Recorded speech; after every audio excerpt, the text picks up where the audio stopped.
CA அப்படின்னாலே நிறைய பேர் ரொம்ப கஷ்டம் அப்படிம்பாங்க. சிஏ படிக்கிறதுக்கு பேசிக் எலிஜிபிலிட்டி என்ன, உங்ககிட்ட வர ஸ்டூடெண்ட்ஸ் எல்லாம் எப்படி இருக்காங்க அப்படின்னு இந்த எக்ஸ்பீரியன்ஸ் எல்லாம் எங்க கூட ஷேர் பண்ணுங்க சார். சிம்பிள்.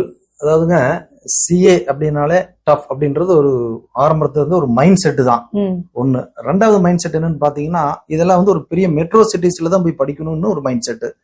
ஸோ இந்த ரெண்டுமே நாங்க இல்லைன்னு தான் நாங்க சொல்லுவோம். அதாவது ஹார்ட் ஒர்க் நெவர் ஃபெயில்ஸ்ன்னு சொல்லுவாங்க. கடின உழைப்புக்கு ஈடு இணை எதுவுமே இல்லை. ஸோ நீங்க எதையுமே ஹார்ட் ஒர்க் பண்ணி பண்ணினீங்கன்னா அது ஈஸியா இருக்கும்.